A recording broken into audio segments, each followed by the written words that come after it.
Táto relácia vznikla za podpory dobrovoľných príspevkov našich poslucháčov. I ty sa k nim môžeš pridať. Viac informácií nájdeš na www.slobodnyvysielac.sk. Ďakujeme. Čo je duchovná sloboda?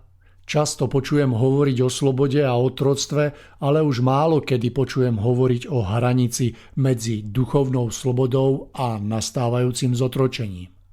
Väčšina ľudí si myslí, že duševné otroctvo v určitej náklonnosti, pozemskej náruživosti či drogovej závislosti vzniká až vtedy, keď sa začína stávať viditeľným. Skutočný prvotný úpadok však nastáva už v okamihu, keď človek stráca na poli vlastného duševného a myšlienkového života istotu vôle v neochvejnom úsilí o čistotu. Aj vtedy, keď si prestáva uvedomovať prítomnosť krás sveta, ktoré ho obklopujú, pretože svoju pozornosť obmedzuje len na myšlienky svojho jednostranného záujmu. Samotné zúženie obzoru vnímania nádhery života v jeho neopakovateľnej pestrosti je zároveň aj najväčším trestom, akého sa môže človek dočkať. Trestom, ktorý človeku neudeluje svetlo, ale človek sám svojim vlastným rozhodnutím. Zmenšujúci sa obzor vnímania reality duchovne zneslobodneného človeka je možné ľahko rozpoznať podľa niekoľkých znakov. Snáď najviditeľnejším znakom je práve jeho samotná reč či slovná zásoba, ktorá vo chvíľach uvoľnenia sa od pozemských povinností prestáva byť u takého človeka obsahovo pestrá, pretože je zameraná len na obmedzenú oblasť záujmu. Ďalším zreteľným prejavom straty vnútornej slobody je tiež postupná strata nadšenia a životnej radosti. Okrem vyššie uvedených myšlienok je nesmierne dôležité zohľadniť ešte jeden paradox. Úpadok do osidiel silnej náklonnosti, otrocký, znehodnocujúci ľudský život môže nastať aj jednostranným úsilím o dosiahnutie v podstate veľmi užitočných duchovných ideálov. K tomuto stavu dochádza vtedy, keď človek obmedzí vnímanie života so všetkým, čo práve život vo svojej plnosti prináša, len na svoje hlbavé individuálne úsilie. Také úsilie, sprevádzané stratou vnímania celku, končí aj napriek dobrému úmyslu náboženským fanatizmom, sebavyvyšovaním, občas aj nenávistnými vojnami s Božím menom na perách, ale aj predčasnou telesnou vyčerpanosťou a smrťou, ku ktorej by inak nemuselo takto dôjsť. Úsilie o čistý duchovný ideál by malo byť vždy slobodné, radostné a vyvážené s chvíľkami hlbokej vážnosti tak, aby človek mohol vnímať život v celkovom nedeliteľnom kontexte všetkých potrieb. Podstatou čistého duchovného ideálu nie je jednostrannosť zamerania, ale naopak trvalé rozširovanie obzoru svojho vnímania pri pevnom zachovaní si vnútornej ušľachtilosti. Milí poslucháči, želám vám z Liptova už tak trošku jesenný, príjemný podvečer a vítam vás v úvode 171. vydania relácie Cesta vzostupu.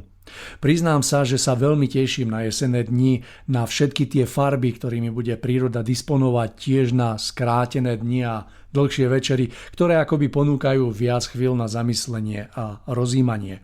Dnes sa budem s pánom Milanom Šupom rozprávať na tému, ako sa povzniesť z biedy nášho sveta a ja verím, že to bude zaujímavé rozprávanie. Za mikrofónom je Mário Kováčik a želám vám príjemné počúvanie. Pán Šupa, želám vám príjemný podvečer, vitajte. Krásny podvečer prajem aj ja vám. Takže tak, ako som už v úvode spomenul, dnes sa budeme spolu rozprávať na veľmi krásnu tému, ktorú sme si nazvali Ako sa povzniesť z biedy nášho sveta. Takže mne neostáva nič iné, ako vám odozdať slovo. Pán Šupa, nech sa páči. Ďakujem. Srdečne pozdravujem samozrejme všetkých poslucháčov a hneď na začiatku si skúsme odhaliť podstatu celkovej biedy ľudstva i jednotlivcov.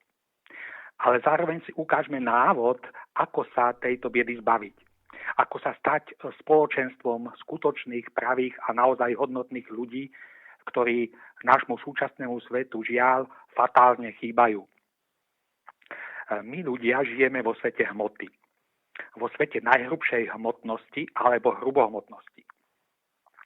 podstatu a obmedzenie nášho hrubohmotného sveta najlepšie pochopíme na príklade. Predstavme si, že hrubá hmotnosť je ako oceán a my, pozemskí ľudia, žijeme na jeho dne. Naše vonkajšie činy sú hrubohmotné, ale svojimi slovami sme schopní sa dostať do úrovne strednej hrubohmotnosti a svojimi myšlienkami až do úrovne jemnej hrubohmotnosti, čiže tesne pod hladinu oceánu. Ale pozor, my ľudia sme cicavce, podobne ako veľryby, ktoré dokážu veľmi dlho vydržať pod hladinou, ale raz za čas sa predsa len musia vynoriť a nadýchnuť. No a rovnako je to aj s nami. Aj my sme ako ľudské duchovné bytosti stavaní tak, že musíme pravidelne vyplávať nad hladinu hrubohmotného oceánu a nadýchnúť sa čerstvého vzduchu, aby sme mohli ďalej normálne fungovať. Čerstvým vzduchom je úroveň ducha, ktorej prúdenie môžeme zachytiť a zachytávať až nad hladinou oceánu hrubej hmotnosti. Čiže ešte vyššie, než dosahuje ľudský myšlienkový svet. Tu však narážame na základný problém ľudstva, z ktorého pramení všetko jeho nešťastie a všetko zlo, nachádzajúce sa na zemi. Jeho príčinou je to, že sme strátili schopnosť vyplávať nad hladinu hrubej hmotnosti a pravidelne sa nadýchnúť čerstvého vzduchu prúdenia ducha. Pozemská civilizácia sa adaptovala na hrubú hmotnosť, prestala sa nadýchovať čerstvého vzduchu a žije v akomsi pridúsenom stave. Žije v chorobnom stave spôsobenom nedostatkom pravidelného prísunu občerstvujúcich síl svetla. A v tomto stave produkujeme a vytvárame iba same choré a zlé veci. Súčasná chorá vonkajšia realita vo svete i u nás doma, prejavujúca sa činmi, slovami a myšlienkami, je toho rukolapným dôkazom. Je to chorobný stav, smerujúci k sebazničeniu, ktorému nemôže zabrániť ani veda, ani technika, ani nič iného. Môže tomu zabrániť len jediné. Musíme znovu vybudovať a udržiavať neustále priechodné spojenie so svetlom, aby k nám mohlo prichádzať posilnenie a inšpirácia k tomu, akým spôsobom treba správne utvárať hrubú hmotnosť i vzájomné vzťahy medzi ľuďmi. Sú k tomu potrebné 3 veci. Prvou je snaha o dobro a čistotu v každodennom živote. Druhou je dôvera v stvoriteľa. A treťou je snaha o citové naladenie smerom nahor k svetlu. Naše silné a vrúcne citové prežívanie je totiž to jediné, čím sme schopní vyšvihnúť sa nad hladinu oceánu hrubej hmotnosti a čerpať z občerstvujúcich a oblažujúcich energií svetla. To nedokážu ani naše slová, ani naše myšlienky. To dokáže len naše cítenie, prekonávajúce myšlienkové nížiny hmotnosti. Tam, kde toto spojenie nie je hľadané a trvalo udržiavané, tam je svet ľudských myšlienkových foriem vrcholom všetkého. Tam je z tohto dôvodu nepriechodná cesta nahor, uzatvárajúca naše vedomie iba v hmotnosti. Takýto stav, v ktorom sa v súčasnosti nachádzame, zužuje a obmedzuje všetko duchovne čisté a dobré v človeku, čoho dôsledkom je život, ktorý momentálne žijeme. Povzniesť sa nad myšlienkový svet hmotnosti a udržiavať trvalo priechodné spojenie so svetlom ducha je základná podmienka pre pravý vzostup človeka a ľudstva súčasnosti.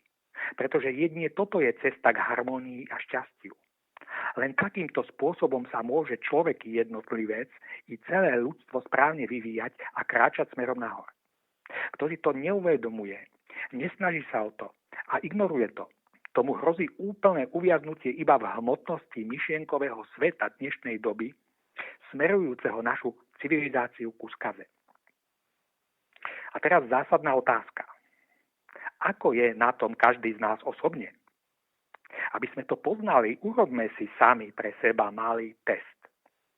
Vezmime si vznešené pojmy, ako je Pán Ježiš, Stvoriteľ, Syn človeka, grál a podobne.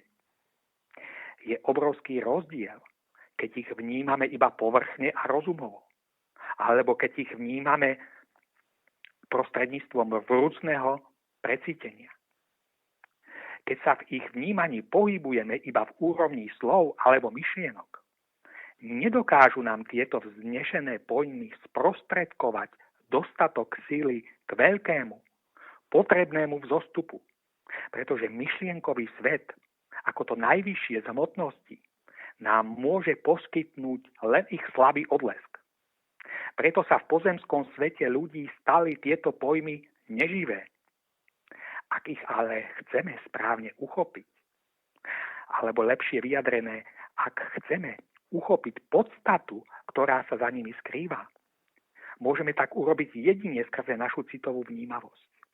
Jedine naše citové prežívanie nám môže sprostredkovať ich nádheru, silu a moc.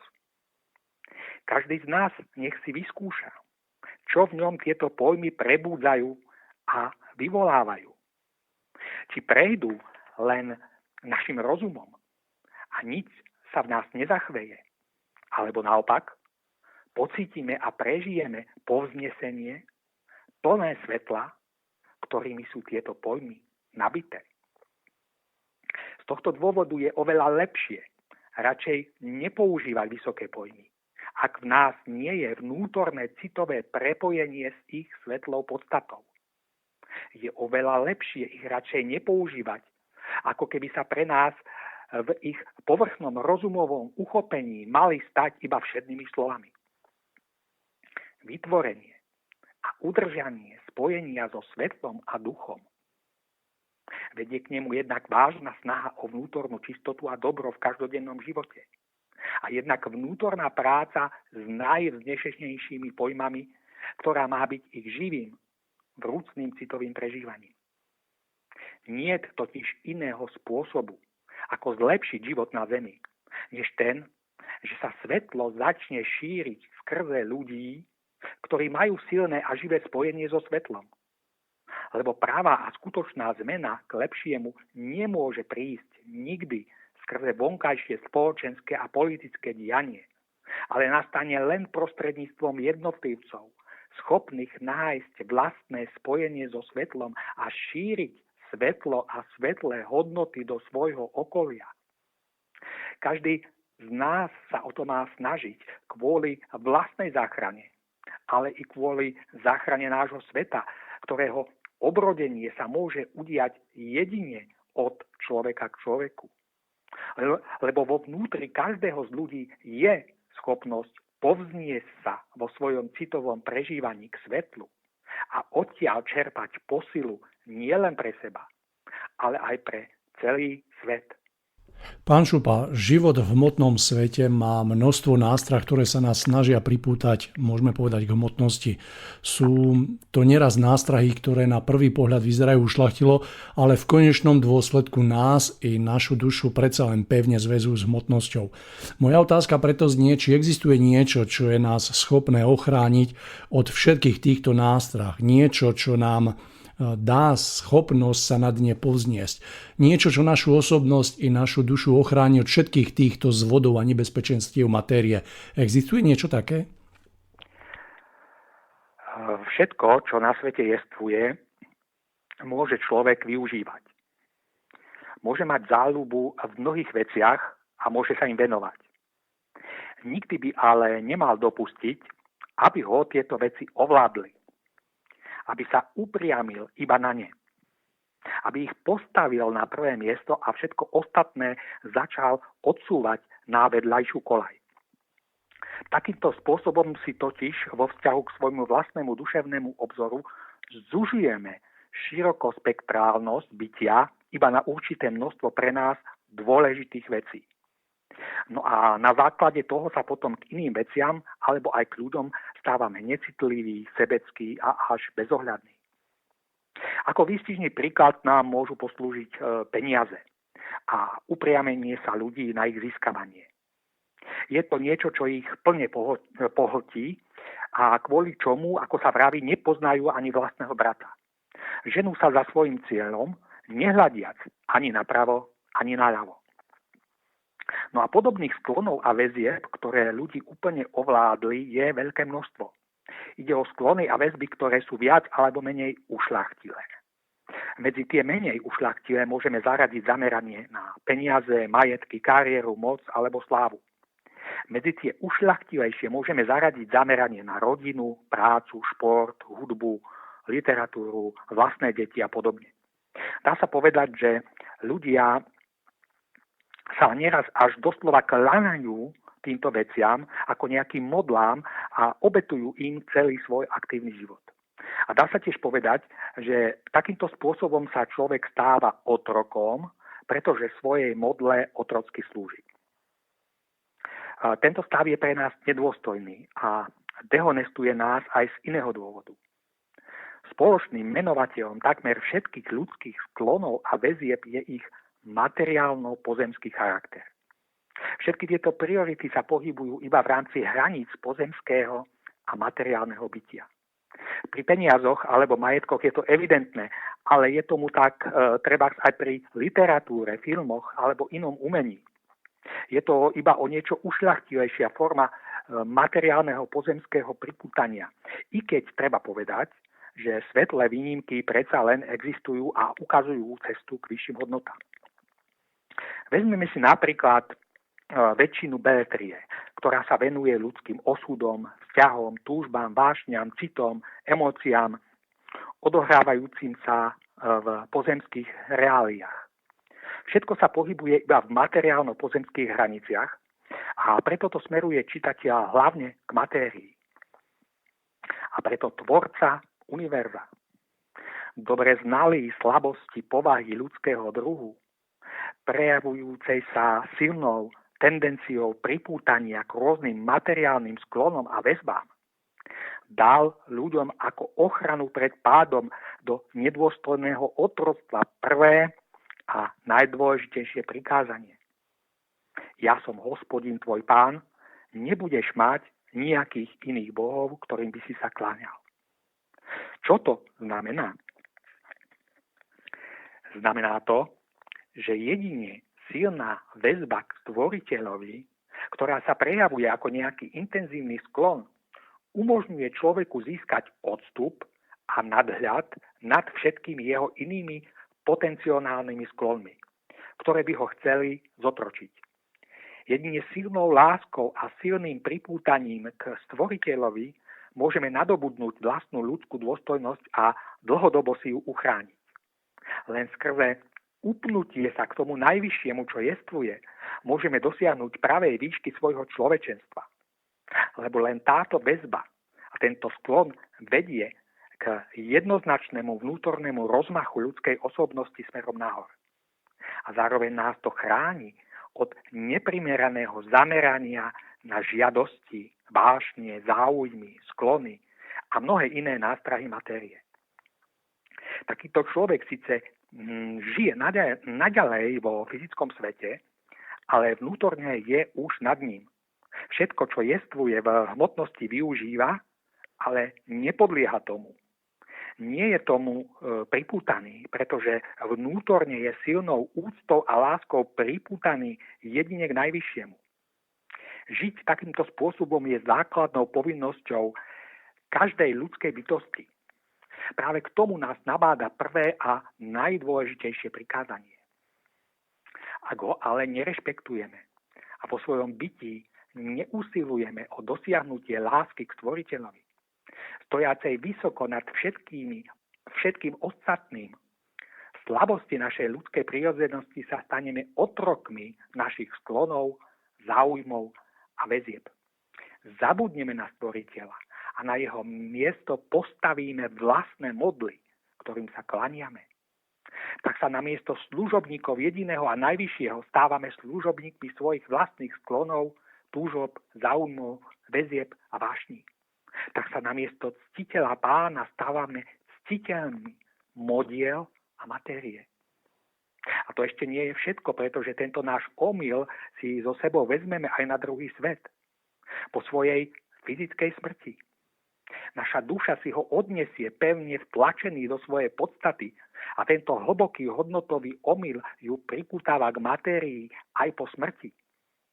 Bude sa preto zdržovať v blízkosti najhrubšej hmoty a aj naďalej vyhľadávať uspokojovanie svojich sklonov a žiadostí.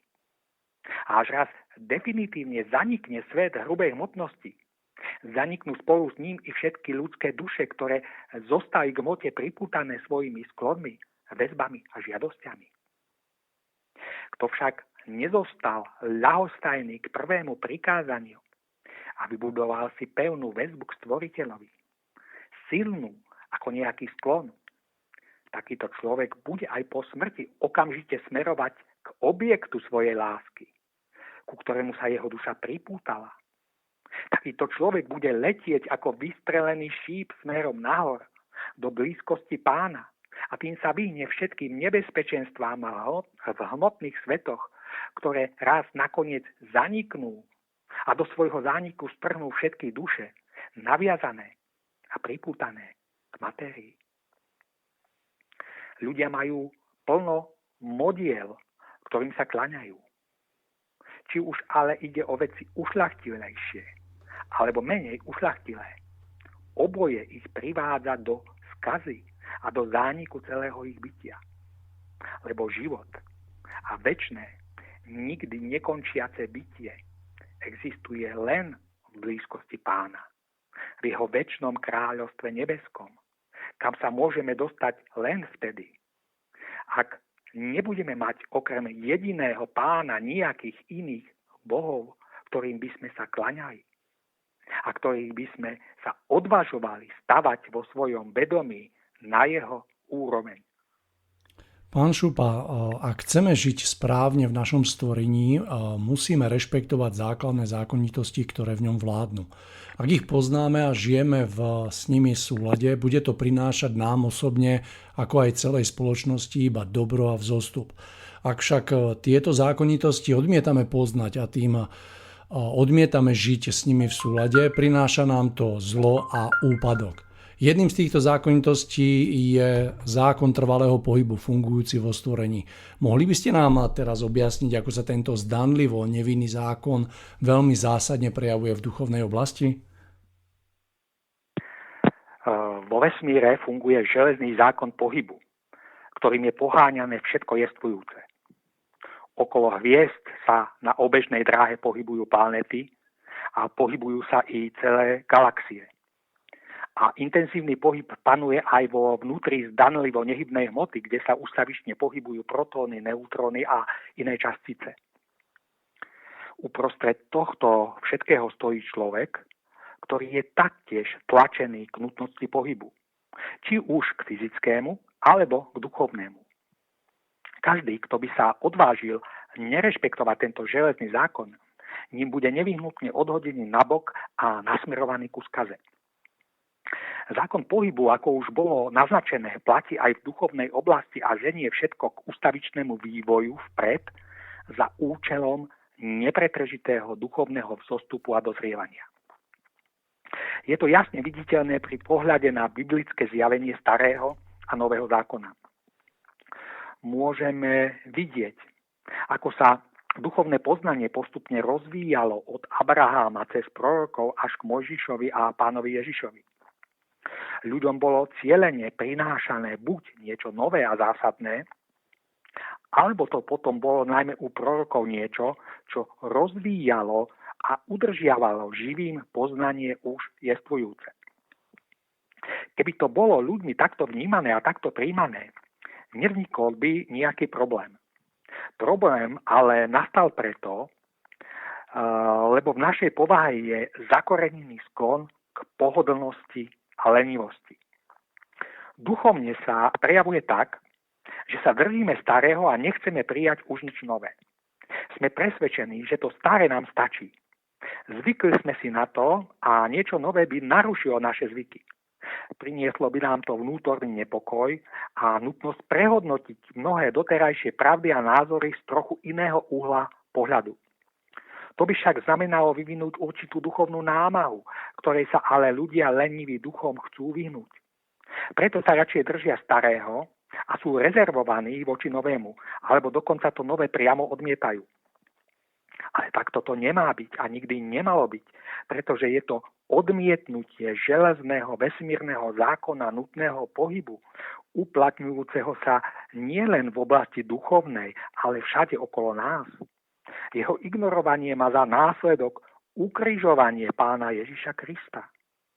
Kristus v rešpektovaní veľkého vesmírneho zákona pohybu, vloženého do stvorenia jeho nebeským Otcom, priniesol svojho času ľudstvu zásadné rozšírenie duchovného poznania, ktorého malo posunúť v jeho vývoji zase ďalej dopredu.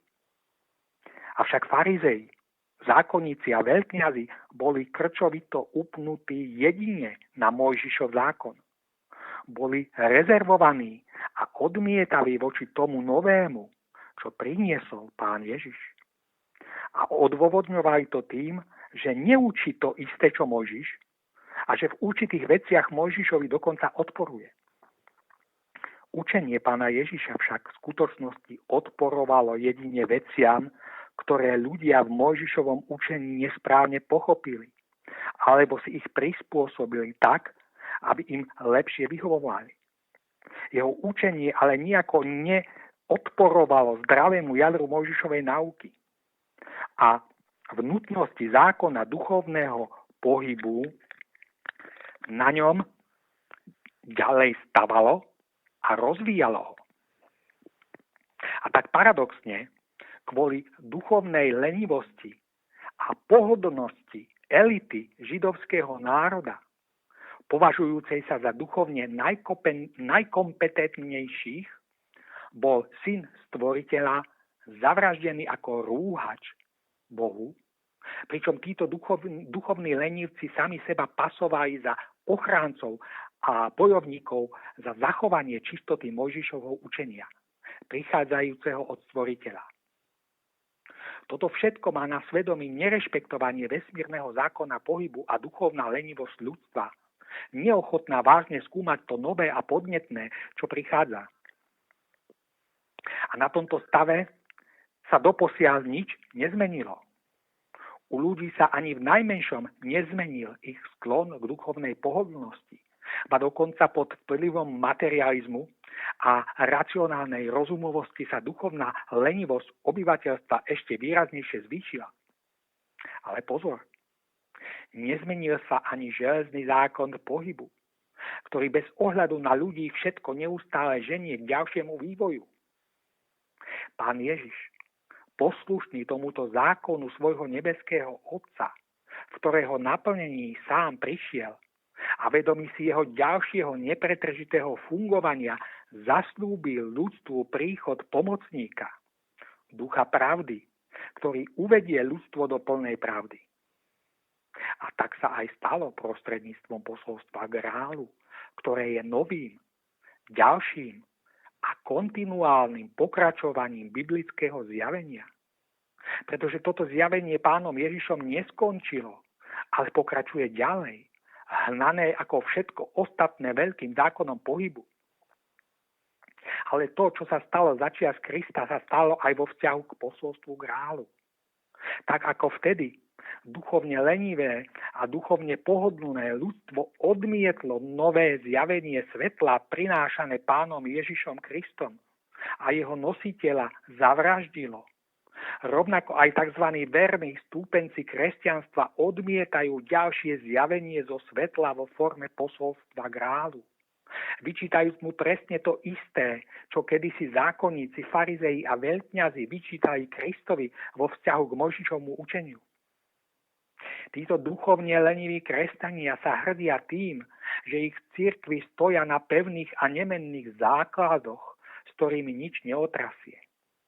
Jedine Kristus je ich spasiteľom a učiteľom a oni na tom nebudú nič meniť. Títo ľudia nechápu nezmyselnosť svojho tvrdenia o nemennosti čohokoľvek v našom stvorení, v ktorom je naopak úplne všetko podrobené večnému zákonu pohybu k neustálemu vývoju a zdokonaleniu. Títo ľudia sú presne tým istým typom ľudí, ktorí volali na ukrižovaného Krista, aby zostúpil z kríža a tým im dokázal, že je synom Najvyššieho. Vyžadovali všetky možné vonkajšie dôkazy namiesto toho, aby sa poctivo zahlbili do učenia Krista a priamo v ňom, priamo v tom duchovne prevratnom, čo prinášal, našli nezvratný dôkaz toho, že to bolo prinesené priamo zo svetla. A presne takisto je to aj teraz s posolstvom kráľu. Poctivé, úprimné a vážne zahlbenie do jeho obsahu musí každému zdravo cítiacemu človeku poskytnúť jasný a nezvratný dôkaz jeho svetlého pôvodu. To však duchovne leniví a duchovne pohodlní nie sú ochotní urobiť a preto pochybujú rovnako, ako keby si im podobní pochybovali o pravosti učenia Krista.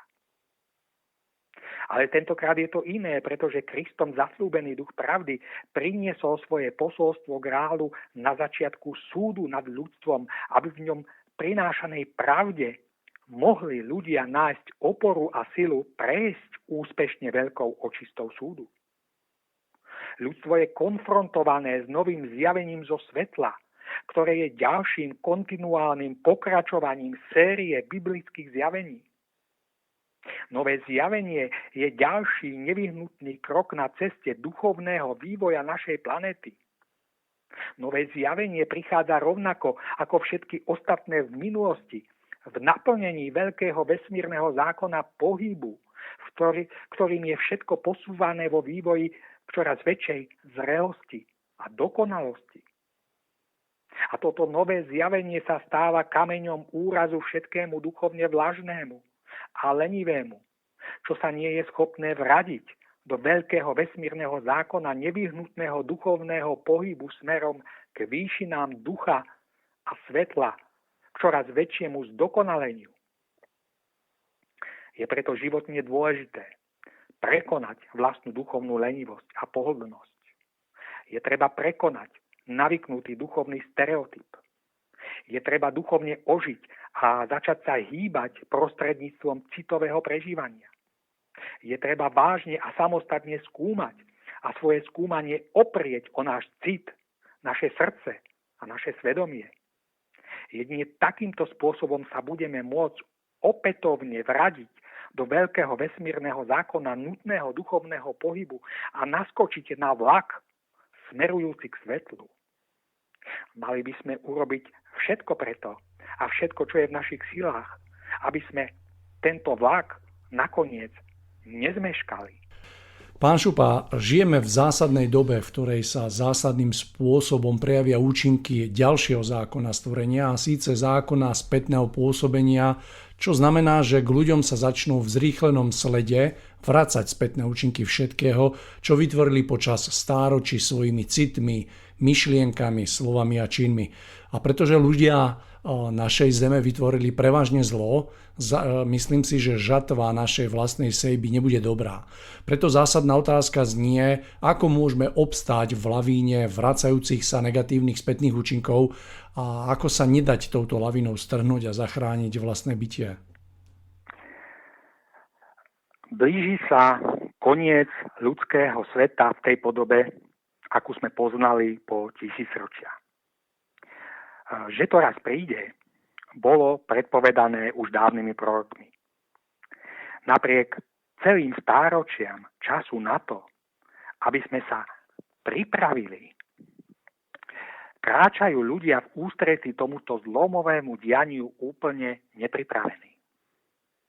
Kvôli všeobecnej trestuhodnej nepripravenosti smerujeme k veľkým prírodným a spoločenským otrasom, ktoré už nadchádzajú a sú viditeľné. Pre každého z nás je preto životne dôležité poznať, čo sa to vlastne deje, prečo sa to deje a ako v tomto dianí obstáť.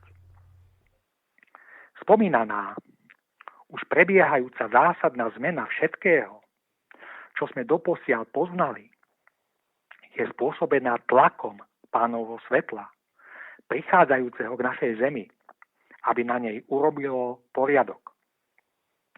Príchod svetla však tlačí k zemi, k ľuďom a na ľudí všetko zlo, ktoré vytvárali počas tisícročí. Návratom ovocia nášho chcenia späť k jeho pôvodcovi sa totiž prejavuje základný zákon spravodlivosti Pána. Zákon zvratného pôsobenia. Na ľudí sa preto pod zvýšeným tlakom svetla vrhá to, čo bolo nimi zasiaté. Ale pretože v myšlienkovom svete, ale i navonok v spoločenskom dianí zasievali hlavne to zlé a pokrivené, narastá a znásobuje sa hlavne to zlé. Ľudia začínajú byť vnútorne i navonok vystavení enormnému náporu zla, ktoré sme všetci spolu vytvárali počas tisícročí. V spoločnosti sa to prejavuje vzostupom nespravodlivosti, lží, nenávisti, pretvárky, bezohľadnosti, rozdelenia a nemravnosti. A bude sa to ešte viacej stupňovať, pretože ľudia budú pod zvýšeným tlakom prichádzajúcej spravodlivosti Pána donútení vypiť vlastný kalík horkosti až do dna. Všetko sa dostane až na hranu.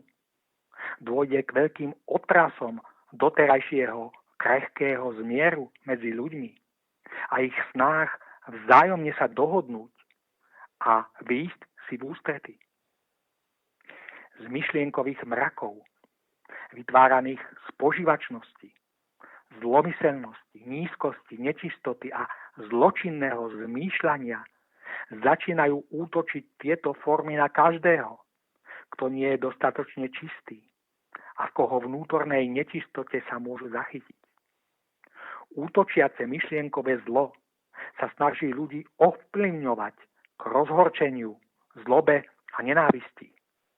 Snaží sa ich rozdeliť a nenávistne postaviť proti sebe v odhodlaní vzájomne sa zničiť. Dôjde k tomu, že mnohí pod narastajúcim tlakom útočiacich foriem myšlienkového zla stratia vieru v dobro a prepadnú absolútnemu zúfalstvu. V týchto jedincoch bola totiž viera v dobro postavená len na ľudskom myšlienkovom humanizme, ktorého hodnoty budú otrasené. Pri otrasoch všetkých hodnôt ľudského dobra budú môcť obstať iba tí, ktorých dobrota vyvierá z najhlbšieho vnútra ich osobnosti. Nie iba z rozumu, ale z ich citu, srdca a viery v Pána. Len toto dokáže odolať náporu zla, útočiaceho z myšlienkového sveta. Všeobecne rozšírená duchovná vlažnosť to nedokáže, pretože temnosť strhne každého, kto nie je vnútorne pevne ukotvený v čistote, vo svetle a v dobrote srdca. Bez rozvíjania duchovného poznania o zmysle nášho života a bez rozvíjania citovej vrúcnosti voči Stvoriteľovi, ktorého vôľu sa usilujeme poznávať a dodržiavať, budú všetci vydaní úplne bez ochrany útokom zla z myšlienkového sveta, ktoré v nich budú vyvolávať pocit nespravodlivosti, útočnosť, nenávisť a vnútorný nepokoj. Tlak tohto mohutného diania donúti každého ukázať, čo v ňom skutočne je. Či stojí pevne v chcení dobrého, čistého a svetlého, alebo bol a je v tomto smere vlažný. U ľudí duchovne vlažných a zlých, v ktorých vnútri sa môžu zachytiť útoky myšlienkového zla, zovrie pod vplyvom temna zloba a zúfalstvo zo straty spôsobu života, aký viedli doposiaľ. Stanú sa nástrojmi temna, ktoré obrátia svoju nenávisť voči prichádzajúcemu svetlu najvyššieho, prinášajúcemu duchovné obrodenie. Budú útočiť na všetko, čo je svetlejšie a čistejšie. Ich narastajúca zloba bude chcieť zničiť všetko, čo je zdravšie a prirodzenejšie. Temno na zemi sa bude stavať čoraz suverennejším v domnienke, že nakoniec úplne zvíťazí a podrobí si celý svet. Preto temnota v presvedčení o svojom víťazstve vystupňuje na maximum myšlienkové zlo a jeho útoky na ľudí. Ale svetlo Pána prichádza čoraz bližšie k zemi, aby vybojovalo víťazný boj. Prvým znamením jeho príchodu je to, že všetkým sú jasne odhalené hlavné príčiny zla, ktorými sú duchovná vlažnosť a vyzdvihovanie rozumu nad cit a svedomie. Svetlo Pána prichádza a spolu s ním prichádzajú zástupy svätých bojovníkov, aby konečne zlomili doterajšiu moc temná a aby ju rozdrvili na prach. Vo svojom nezadržateľnom postupe ničia zlo všade tam, kde sú ľudia vnútorne ukotvení v čistote, dobrote srdca a Pánovi. Ich levia sila a odvaha prekonáva každý odpor temna a smeruje k jednoznačnému víťazstvu. Rovnaká levia odvaha nech sa preto rozhorí i v srdciach ľudí dnešnej doby, aby v nadchádzajúcom besnení temna na zemi nestratili ani na chvíľu odhodlanie žiť čistý, dobrý a Bohu milý život. Aby nestratili odhodlanie k čistému životu v súlade s vôľou Najvyššieho. Jedine takáto vernosť svetlu môže zaručiť ľudskému duchu ochranu vyššej moci v ťažkej dobe, ktorá prichádza. Naplňme preto svoje vnútro jasavým vedomím neotrasiteľnosti víťazstva svetla a snahou o čo najčistejšie jednanie podľa svojho svedomia v každej chvíli.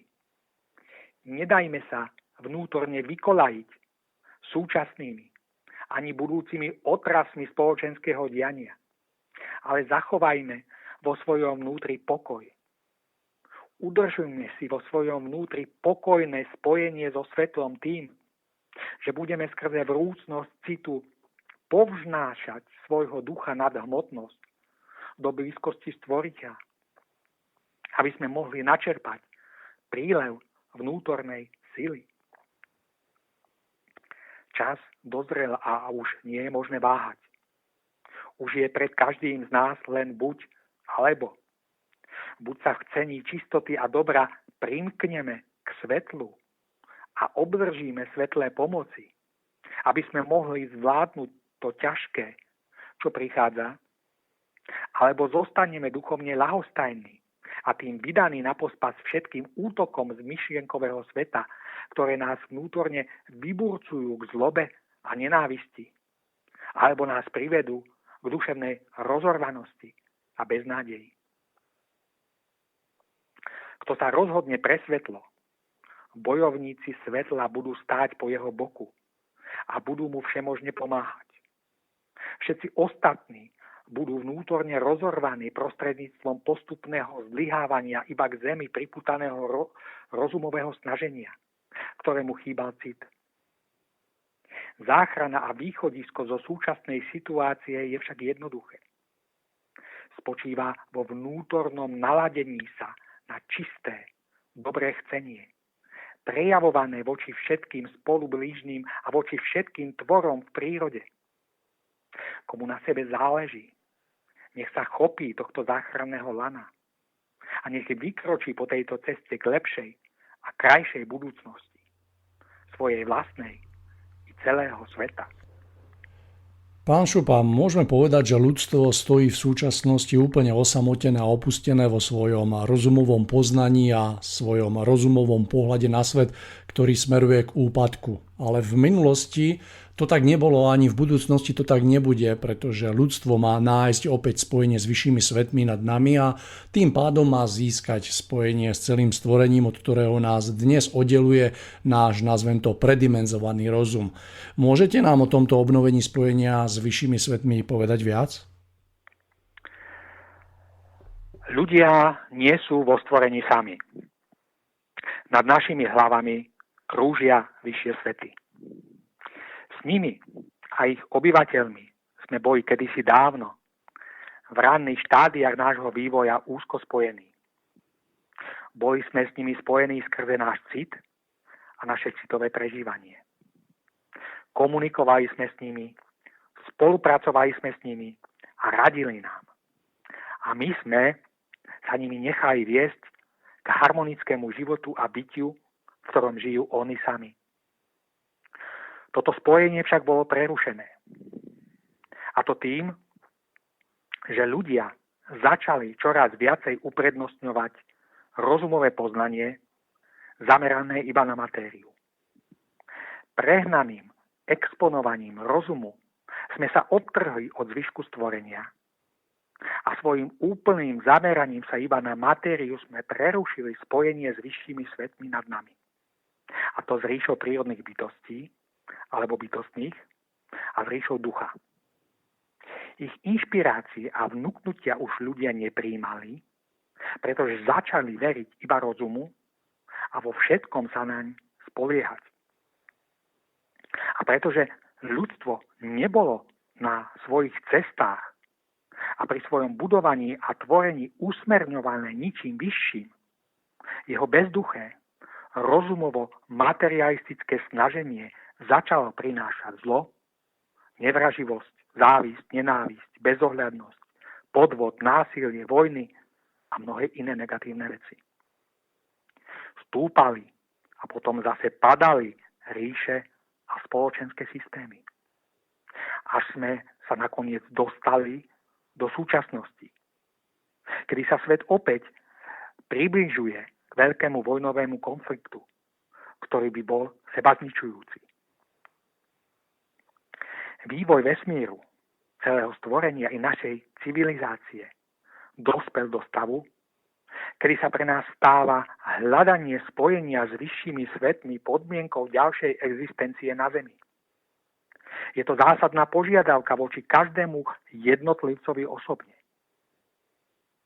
A ako už bolo spomínané, vyššie svety sú dva. Ríša prírodných bytostí a ríša ducha. My sa budeme teraz venovať hľadaniu spojenia so svetom bytostným, ktorý je ku nám bližšie a ktorého služobníci riadia a spravujú svet pozemskej prírody. Spojenie ľudí s bytostnými je nesmierne dôležité kvôli nastávajúcemu prechodu Zeme do novej doby. Keď sa v tomto smere najskôr pozrieme do histórie kresťanských cirkví, tie vždy boli a stále sú presvedčené, že spojenie s bytostným svetom je od zlého. Tento postoj je zlou karmou cirkví, o ktorú sa opierajú aj ich nesprávne súčasné názory. Cirkvi sú však naopak presvedčené, že ich postoj je správny, pretože ich povinnosťou je chrániť čistotu viery pred blúdmi a kacierstvom. Ich postoj však v skutočnosti pramení z pohodlnosti a nechutí vážne skúmať, akým spôsobom veci vo stvorení naozaj fungujú. Je to len slepá viera, ktorej chýba odvážne skúmanie pravdy. Pravdy takej, aká v skutočnosti vo stvorení je. Keby cirkvi a veriaci mali čo len trochu otvorené oči a srdcia, mohli by predsa v pozemskom dianí uvidieť jasné svedectvo katastrofálnych dôsledkov oddelenia sveta ľudí od sveta bytostných. Museli by sa predsa zamyslieť nad tým, prečo sa v krajinách, kde sa nachádzali kresťania, z ktorých mnohí naozaj úprimne smerovali svoje modlitby a svoj život k Stvoriteľovi, objavovali najrozličnejšie choroby, hladomory a epidémie. Je to predsa jasné svedectvo toho, že hoci to aj ľudia so svojou vierou v Stvoriteľa mysleli úprimne, v tom, ako sa skrze bytostných služobníkov prejavuje Pánova vôľa vo stvorení, beznádejne tápali. Túto znalosť a s ňou spojené pomoci odmietali. V ťažkých chvíľach volali o pomoc Stvoriteľovi, ale o jeho služobníkoch v prírodnom dianí, skrze ktorých by im mohla pomoc Pána naozaj prísť, nechceli nič počuť.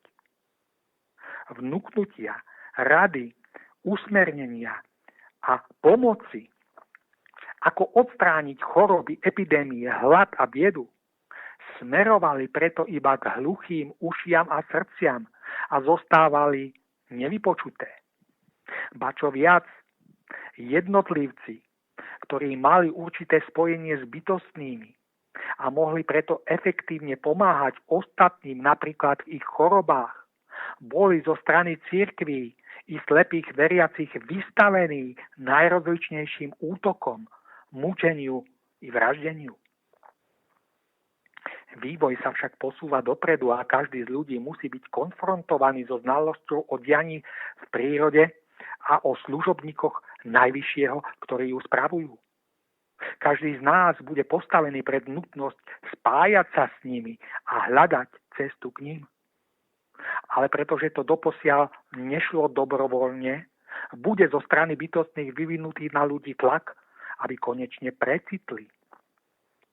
Tlak bude vyvinutý prostredníctvom vonkajšieho prírodného živelného diania, ale i prostredníctvom chorôb spôsobených najmenšími čiastočkami nevedomého prírodného života, ako sú rôzne mikroorganizmy, čo sa prejaví ako zlyhanie rozumu v boji s týmito chorobami.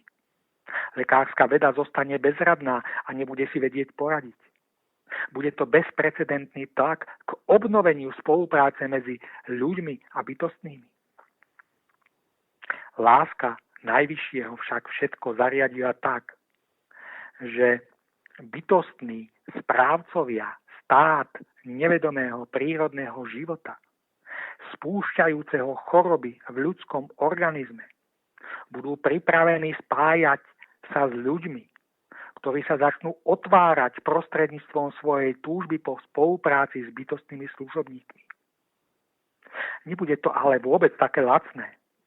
Keď totiž bytostní zovrú ľudstvo do kliešti prostredníctvom vonkajšieho živelného diania i prostredníctvom chorôb, s milosťou nebude môcť počítať nikto, kto si bude chcieť iba zachrániť svoj život a zbaviť sa utrpenia.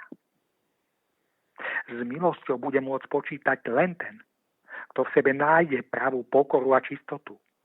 Len ten, kto si uvedomí zásadný omyl ľudstva spočívajúci v dominancii rozumového pohľadu na svet, na život a jeho zmysel, ktorému chýbal cit.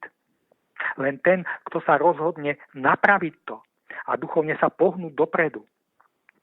Len ten, kto sa bude snažiť preklenúť doterajšiu priepas medzi ním a bytostným svetom tým, že sa bude snažiť hľadať harmóniu svojho jednania a pôsobenia spôsobením prírodných bytostí. Ľudia sa budú musieť uskromniť vo svojich prianiach. Budú musieť začať brať ohľad na svet prírody a prírodných bytostí. Nebudú môcť byť tak, ako doposiaľ, iba sebecky zameraní na svoje vlastné priania a kráčať životom, slepo zameraný iba na presadzovanie svojho vlastného rozumového chcenia. Kto bude s týmto všetkým vážne vnútorne pracovať a takýmto spôsobom sa meniť, bude môcť obdržať určitú mieru spojenia so svetom bytostných. Nie však prioritne v tom zmysle, že uvidí, ako tieto bytosti vyzerajú, ale hlavne v tom zmysle, že sa stane vnútorne vnímavý k inšpiratívnemu usmerňovaniu zo stranu bytostných služobníkov. Stane sa vnímavý voči tomu, aby jeho priania a činy neprotirečili harmonickému pôsobeniu bytostných. Iba tomu, kto prejaví dlhodobé vážne úsilie o spojenie s bytostným svetom, bude môcť byť podaná pomocná ruka zo strany bytostných. A to hlavne v tom, aby poznal, kde robí chyby a v čom sa má jeho prístup zmeniť. Nijakému človeku na zemi však nebudú môcť byť úplne odobraté všetky jeho bolesti a strádania. K tomu bude môcť dôjsť až vtedy, keď sa v našom vnútri rozhorí jasný plameň odhodlania žiť na zemi jedine podľa vôle Najvyššieho a v harmónii s jeho bytostnými služobníkmi. Nad mnohými ľuďmi sa už v tejto chvíli vznášajú predobrazy ťažkých druhov chorôb, voči ktorým bude súčasná rozumová medicína úplne bezbranná. Možnosť záchrany bude len jedna jediná. Bude ňou snaha o poznanie, pochopenie, prijatie a včlenenie sa do vôle Najvyššieho. Kto sa k tomu schopí, môže byť zachránený. Môcť byť zachránený bude darom za snahu hľadať spojenie so svetlom, so Stvoriteľom i s bytostnými služobníkmi, ktorí sú pripravení na to, aby ľuďom opäť radili a pomáhali im na ich ceste k uskutočneniu harmonického života na zemi. Vážne osobné úsilie o takéto nové vnímanie sveta bude odmenené požehnaním Pána a ochranou bytostných. Tomu však, komu bude toto všetko chýbať, sa žiadnej pomoci nedostane. Nie ale preto, že by aj pre neho nebola pripravená, ale preto, že sa jej svojou vlastnou neochotou po poznaní pravdy sám uzavrel. Pán Šupa, blíži sa záver našej relácie a tu je moja posledná otázka. V dnešnej relácii ste spomenuli mnoho závažných vecí, ktoré by sme mali brať do úvahy. Vieme však, že všetko to najpodstatnejšie v našom stvorení je absolútne jednoduché. Mohli by sme si teraz v zohľadnení princípu jednoduchosti zákonov stvorenia povedať, ako sa máme zachovať teraz, tu a v tejto chvíli vo vzťahu ku všetkému, čo k nám prichádza? Jediné, čo každý z nás skutočne vlastní, je práve tento okamih prítomnosti. Minulosť je nenávratne preč, nedá sa už vrátiť a preto sa nemá zmysel ňou trápiť. Budúcnosť ešte nenadišla, pretože ešte len príde. Existuje jedine tento okamih prítomnosti. Existuje len teraz a teraz. Jeden okamih prítomnosti za druhý. Je preto potrebné naučiť sa byť v každom z nich naplno, všetkými svojimi zmyslami. Je potrebné naplno prežívať každý okamih prítomnosti, pretože predstavuje jediný reálny kapitál, ktorý máme k dispozícii. To je to jediné, na čom záleží. A preto máme vždy naplno patriť iba prítomnosti. A máme naplno prežívať všetko, čo sa v nej deje. Nech už je to utrpenie, radosť alebo čokoľvek iné. Máme byť všetkými svojimi zmyslami, myslením i cítením naplno otvorení každej chvíli prítomnosti.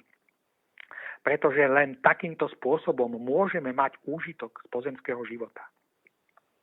Ani v úvahách o minulosti, ani v snoch o budúcnosti nie je totiž možné získať skutočné prežitie. Prežitie tak silné, že sa odtlačí do nášho ducha a my si ho so sebou odnesieme po pozemskej smrti na druhý svet ako náš trvalý majetok.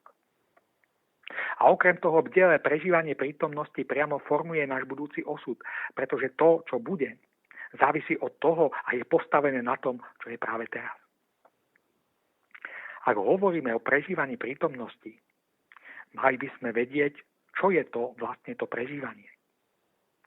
Prežívať niečo môžeme len citom. Len tým, že sme citovo zainteresovaní. A to je u nás ľudí problém, pretože veľkou prekážkou bezprostredného citového prežívania prítomnosti je náš rozum. Rozum nám to komplikuje a my si teraz ukážeme, ako tomu dochádza a ako sa toho vyvarovať. Prežívanie prítomnosti môže byť dvojakého druhu. Pasívne alebo aktívne. Alebo môže ísť o kombináciu oboch.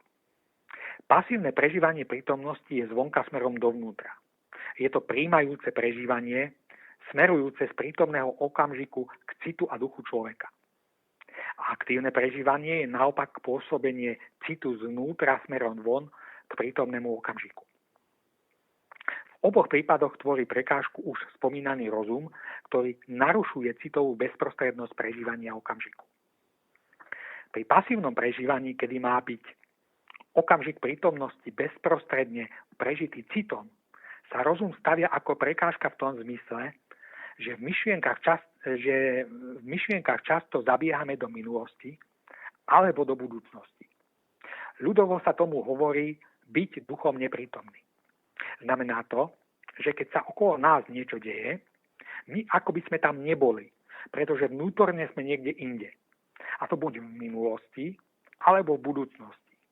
Nie však v prítomnosti. Takýmto spôsobom sa potom žiaľ sami pripravujeme o prežívanie cenných a neopakovateľných okamihov prítomnosti.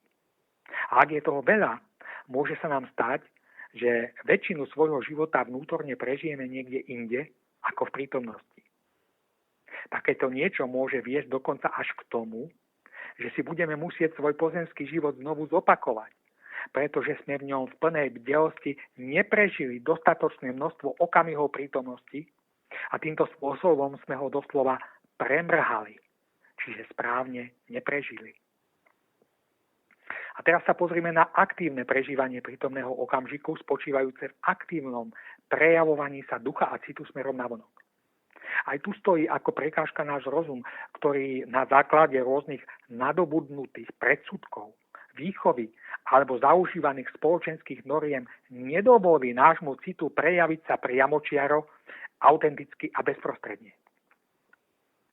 Isté to každý sám na sebe zažil, že jasne vnútorne cítil, čo má v určitej situácii urobiť, čo má povedať, alebo ako sa má zachovať, ale jeho rozum mu v tom zabráni rôznymi argumentami.